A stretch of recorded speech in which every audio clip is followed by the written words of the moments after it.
The aim of this gathering is to present a report by the Unfpa, which we have heard Professor Aino present so passionately. The summary reveals a very thorough report on the key issues. The statistics provided indicates a great need for intervention. This data is key as it enables all who choose to speak up and act towards zero tolerance for Sgbv and harmful practices in order to target the specific areas of need as revealed, thereby achieving greater success and having a higher impact. Sgbv is a global pandemic, and statistics reveal that 1 in 3 women, as we've heard repeatedly, in their lifetime will be affected. 1 in 3. 1, 2, 3. 1 in 3. One woman, a second woman, and a third woman. It means each time we count women, 1, 2, 3. We need to ask the third woman, how are you? Are you in pain? Are you in slavery? Are you in difficult circumstances? 1 in 3. Are you having nightmares? Do you have medical conditions? What exactly is your story? 1, 2, 3. This means 35% of women worldwide have experienced either physical or sexual violence involving a known or unknown person. If these statistics are true, then there's work to be done. So let's do this. I see on the banner a hand, and throughout the time I sat there, I thought of giving it a high five. Let's do this.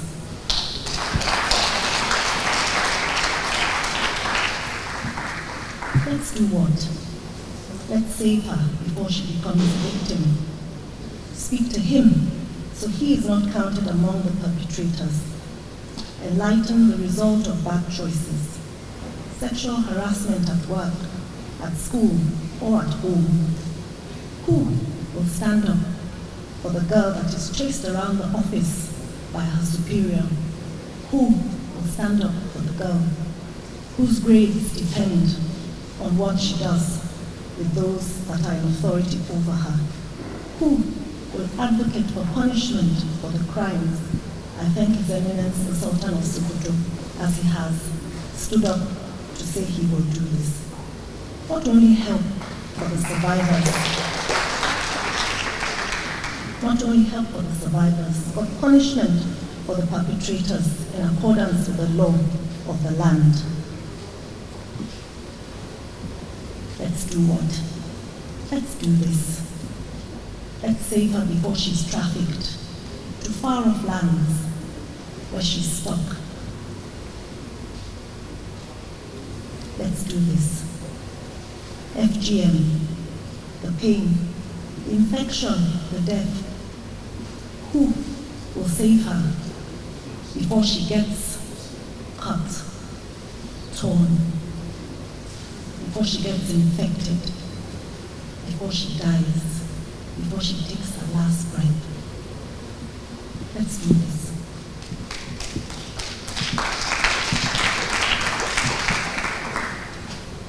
If only we could get into the heads of the little girls. They love their mother and their father.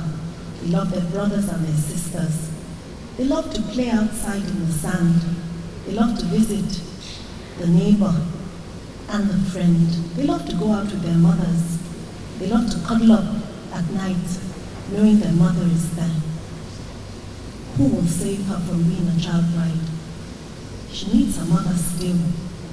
She wants her mother's cooking. She wants to be in her mother's room.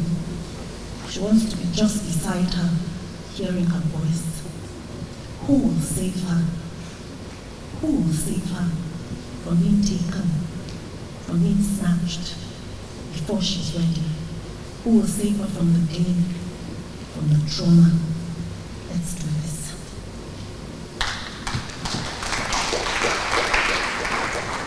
Daily, women and girls in Nigeria die from complications of pregnancy and childbirth. Girls, did you hear me say girls? And pregnancy and childbirth in the same sentence. What on earth is a child doing having a child? That's for adults. Obstetric fistula is an unfortunate result of early and child marriage. According to a 2015 report on maternal mortality by the UN, Nigeria accounts for a significant percentage of all global maternal deaths. For a moment, can we consider not only the figures of the statistics, but the individuals that make up the figures? As I said earlier, let's do this. A childhood of play, laughter, and warmth of loved ones, replaced by the harsh reality of forced or early marriage, VBF, smelling, dejected, broken and torn and in need of repair. Let's do this. Yes, but let's do it together. Looking beyond the victims or survivors of Sgbv for a moment, can we reveal the ripple effect that each act of violence releases? These women and girls set in families and communities potentially may choose drug addiction to escape their reality. Some choose suicide to the grief and torment of all their loved ones. Others continue, normal on the outside, but traumatized on the inside. The possibility of girls and women, someone's sister, wife, mother, auntie, and even grandmother, altered and changed, broken too, in need of repair.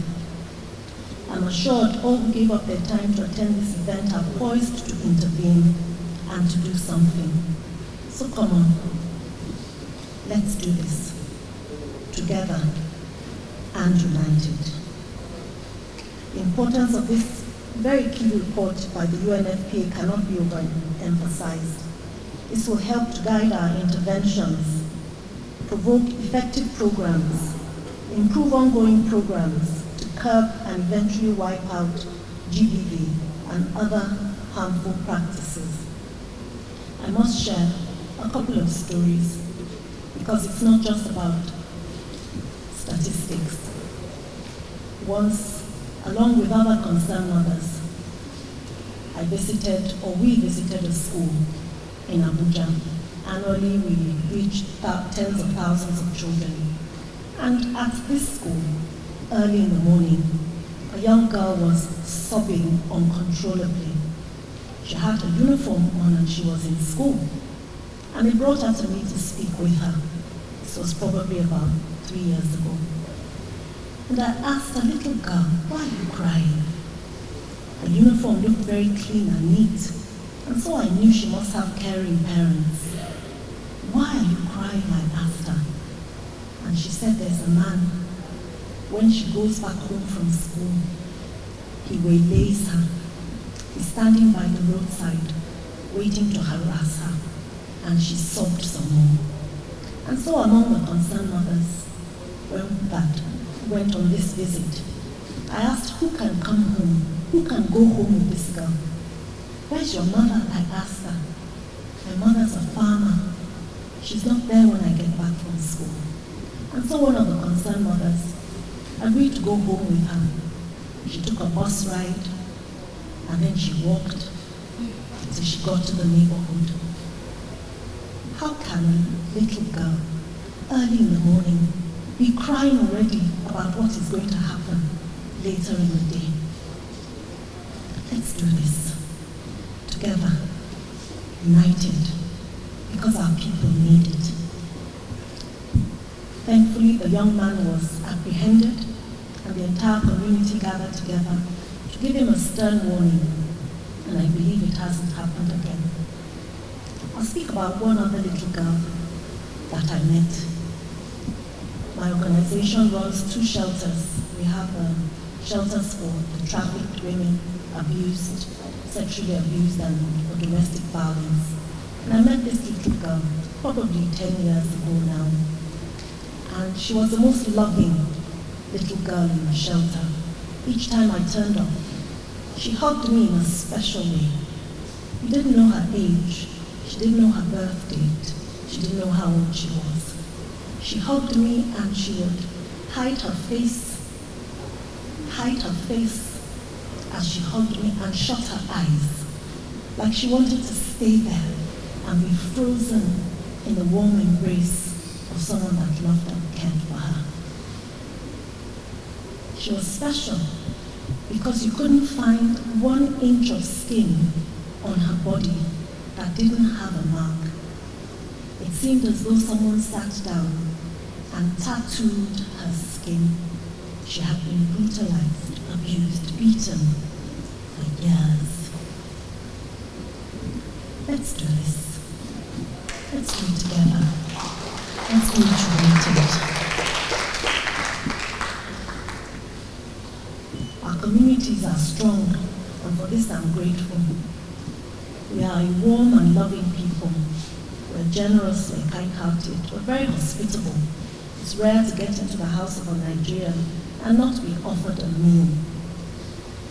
I'd like to ask that we all agree to get into advocacy. If we know better, then we can do better. We must speak to our people. We must speak to everyone that cares to listen. That opportunity must be absent. Yes, there may be people who choose to do the wrong thing, but the society must ensure that opportunity is absent. As each person and organization plays their part, together we can do a lot. We can do it for the good of our people. So let's do this. Let's do it together. Let's do it united for the good of our people. When I see you in the foyer and I do this, and you continue by doing this and this and this, then I'll know that we were here together at the launch of this report. It is my honor and privilege to hereby launch the Landscape Analysis Report on Gender-Based Violence, Harmful Practices, and Obstetrics Fistula in Nigeria. Thank you and God bless you.